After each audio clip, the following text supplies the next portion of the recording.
सूत जी बोलते हैं, प्रजा पालन तत्पर तुम ध्वज नामक राजा थे जो प्रतिदिन शिकार खेलने के लिए जंगल में जाया करते थे।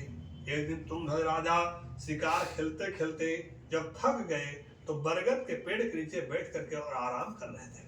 जंगल के पास में समीप में एक नगर था। उस नगर में सभी लोग एकत्रित होकर के भगवान को पूजन को कर रहे थे, लेकिन राजा तुम ध्वज था अहंकार से वहां नहीं गया। जब लोग प्रसाद देने के लिए राजा के पास स्वयं आते हैं तो राजा ने उस प्रसाद को तिरस्कार किया, प्रसाद लेने से इनकार किया। श्री सत्यनारायण स्वामी ने राजा के धन जन पुत्र सहित नष्ट कर दिए। राजा मन में सोचने लगे, भगवान कहते हैं कि कहीं भी प्रसाद वितरण होते रहे, समय है तो प्रसाद मांग करके आप प्रसाद को वितरण कर लीजिए। प्रसाद में भेदभाव ऊंच नीच नहीं समझिए, ऊंच जाति दे रहा है या नीच जाति दे रहा है, दुश्मन दे रहा है दोस्त दे रहा है, प्रसाद किसी भी दे, कोई आदमी प्रसाद को देवे, प्रसाद को लेके गोड़ लाग लीजिए। मन भरता है तो उसको पान कीजिए, माने खाइए नहीं, मन भरता है तब पशु पक्षी बालक किसी को खिला दीजिए, लेकिन प्रसाद को तिरस्कार नहीं करना चाहिए। अनादर करने से भगवान नारुष्ट हो जाते हैं। तो राजा मन में सोचने लगे कि हो न हो जो हम प्रसाद को अनादर किए थे, यही कारण कि हमारे धन जन सब नष्ट हो गए हैं।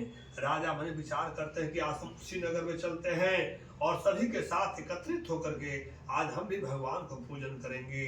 भगवान को पूजन किए और भगवान का प्रसाद खा करके पुनः सत्यदेव की कृपा से धन पुत्र आदि से युक्त हो गए।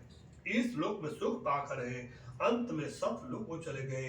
जो प्राणी अति दुर्लभ इस सतदेव को व्रत को करते हैं, भक्ति युक्त होकर के पवित्र फल देने वाले कथा को सुनते हैं, उनको सतदेव के प्रसाद से धन धानाधिक प्राप्त होते हैं।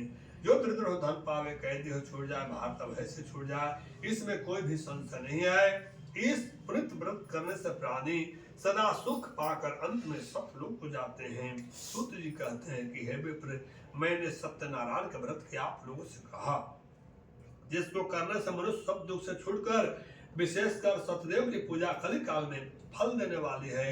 उन्हीं को कोई काल, कोई सत्य, कोई परमेश्वर, कोई सत्यनारायण तो कोई सतदेव कहेंगे। यानी विष्णु भगवान का सहस्त्र नाम है और सहस्त्र रूप है। जिस रूप में पूजा कीजिए, जिस नाम से पूजा कीजिए, सब विष्णु भगवान को ही अर्पित होता है। विष्णु भगवान अनंत है, न आदि है, न अंत है, न मध्य है, न कोई आकार है। बस जिस रूप में भगवान को जानिए वही भगवान सर्वश्रेष्ठ हैं।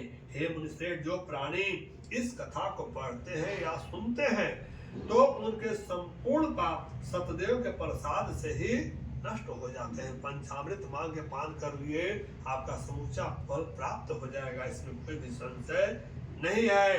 प्रेम से बोलिए सप्तम अध्याय श्री सत्यनारायण।